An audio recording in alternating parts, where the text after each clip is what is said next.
Parte de uma coisa muito básica do ser humano, que era o quê? Pensa, a galera tava aqui no escuro, não tinha televisão, não tinha WhatsApp, não tinha nada, entendeu? Só tinha o céu. E o céu era um absurdo naquela época. Pensa que não tinha É. iluminação. E não tinha poluição também, tinha Via tudo. tudo. Nada, você via tudo, exatamente. Sim, e aí a galera olhava para o céu para tentar entender aonde que a gente estava, qual que era a lógica, qual que é, aonde que o ser humano tá nesse tempo, espaço aí. Tava tentando entender isso. E surge daí. E aí, por isso que a astrologia e a astronomia andam juntas, porque eles estão fazendo essa associação com as coisas que estão acontecendo lá no céu, com as coisas que estão acontecendo aqui na Terra. Certo. Essa é a localização, né? Aham. Então, por exemplo, uma das partes que eu mais gosto, assim, que quando eu descobri foi muito revelador, é que, tipo assim, ó, o ciclo do Sol, né, que é o Certo. zodíaco, Eu não entendo mais ou menos. ele não é especificamente as estrelas, ele tem uma referência das estrelas, mas ele é uma divisão do globo terrestre, em 12, né, que é um globo, então 360 ali divide em 12. É, aí eles fazem essa correlação. O que, que seria um ano, né? Quando o Sol volta para aquele ponto que eles vêm de novo. Por isso que as construções mais antigas que tem são construções para você ver aonde que o Sol tá, né? Aquelas pedras zona lá. Dependendo onde tá batendo, Aonde que é? é Na ali hora, que ele se tipo, o vê. relógio, o primeiro Isso, relógio, né? exato. Esse. Isso, exatamente, para ver aonde que tava ali. E aí tudo começa, por exemplo, no primeiro signo que é Áries, né? Aquele dia do equinócio de primavera, que é quando, na época de Áries. O equinócio é quando tem o dia e a noite de horários iguais, assim, de tempos iguais. Nossa, não entendi isso aí Ah, não. Mesma duração. Mesma Nossa, duração de dia e de noite. Seriam E 12 horas. é, Tá. em tese, 12 horas de noite, 12 horas de dia. são os Tá. equinócios. Solstícios é quando tem o pico do contrário. Quando tem o pico, o dia mais longo, solstício de verão, E a noite curtinha. isso, Tá. e vice-versa. Aí, enfim, né, tudo começa dali. Eles começam a observar, por exemplo, que quando o sol bate ali, a natureza começa a florescer. Então temos a primavera. Daí, nessa época da primavera, tanto assim, as plantas começam a nascer, quanto as pessoas estão começando a sair de casa. Então tudo está literalmente começando, a natureza está renascendo. Ali é o início. E aí tudo começa a associar aí ao signo de Áries, por exemplo, aos inícios, né? Ao sol ficando mais tempo no céu, ficando mais tempo de dia, as pessoas começam a sair, começam a se movimentar. Aí vem Touro depois, que é o signo do meio da estação, ele fixa a estação, né? Então ele já tem outra relação mais fertilidade, a natureza já tá um pouco mais quente, já tá tudo florescendo. E isso eles vão fazendo essa associação do ano todo, entendeu?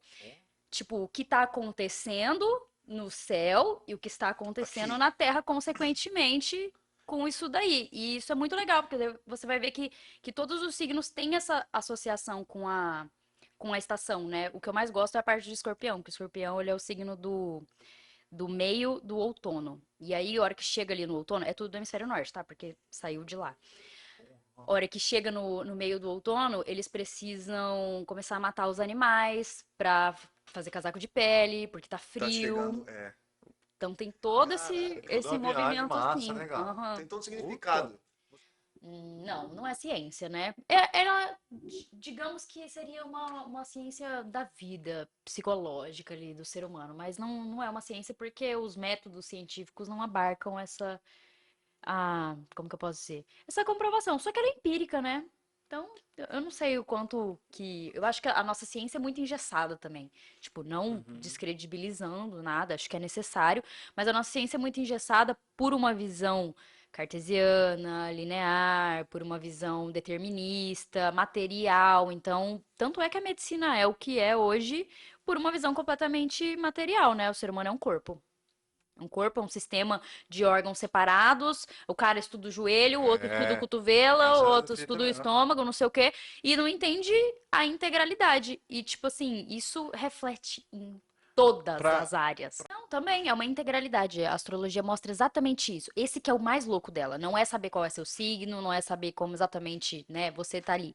É observar o ser humano como um ser integral. E quando você pega o ser humano e você tenta enxergar ele como um ser integral, cara, muda. É isso que muda Muda toda a tua visão. completamente. Isso que é o desenvolvimento, porque a gente acha muitas vezes que o desenvolvimento humano E a gente só enxerga um pedaço dele. E, na verdade, é isso. A sociedade fragmenta o ser humano. A gente está todo, totalmente fragmentado, porque a gente não abarca o lado, por exemplo, espiritual, né? O lado, enfim, mental, como esse mental influencia em todo o resto. E a gente está o tempo todo só olhando para o externo, que é o corpo, que é o material, né? É a astrologia da Índia. É a astrologia mais oriental lá, que é estudada lá. Tipo assim, é parecido, mas é diferente, entendeu? É a astrologia védica, tipo dos Vedas, sabe? Que era do lado Que é do uma tribo Oriente. de lá. Do Oriente indiano. Ok. Porque muito surge de lá, né? Tipo assim, lá eles têm toda a filosofia hindu, o Sim. budismo, é uma forma de enxergar essa Eles são cultura espirituais muito, né, também. muito, bastante. É bem voltado para isso. Toda a história, né, é bem voltada para isso, para não digo nem a religião em si, mas tipo, é bem espiritualizado. E aí, enfim, essa é a astrologia deles. É uma forma, é um pouco diferente. Não é a minha área. Aqui a gente vê muito da astrologia ocidental, né? Que tem. Já veio de outras. Tipo, de um outro momento, a gente faz associação com outras coisas. A astrologia mudou bastante também conforme os anos foram passando, porque o ser humano foi mudando, evoluindo, né? A sociedade foi mudando bastante, então a visualização da Também, astrologia né? também. Mudou junto, né? Aham, Ela perguntou exatamente. também aqui por que o signo muda na Védica. Tem umas perguntas relacionadas a essa Védica, mas é algo mais específico, então, né? Muda porque eles têm as datas deles são diferentes, enfim, tem várias Ela coisas até que são falou assim, eu sou de diferentes. câncer, tal. Ela até mencionou Uhum, aqui, uhum. nossa, então tem, é muito diferente, então, daqui do lado ocidental para lá, por exemplo, deve ser, você falou que até os dias, né, se for que é diferente lá, como chama? Tem, por exemplo, o signo chinês. O signo chinês também é outra brisa. Então são outras formas de ver quando você pensa. Mas cara, naquele livro Sapiens, eles falam muito isso, que a força que tem a história, né? Então, tipo assim. E se você for olhar a sociedade, tudo no fim das contas acaba. É a vontade de Deus, É, é, né? mas Todo mundo chega nesse lugar. é. Deus, pátria, família. Ah, não sei o que, nananã. Como que é? Brasil Deus, acima de família e tudo. trabalho, né? Deus acima de todos, não sei o que, não sei das quantas. Uhum. Tudo, galera, enfia o nome de Deus, entendeu? Então, isso é uma coisa muito forte pro ser humano. Então, tudo que você tem uma religião que seja bem consolidada, que seja uma coisa que vai passando mesmo de geração em geração, isso é muito forte. E o Talmud tem as coisas bem fortes deles, né? Específicas.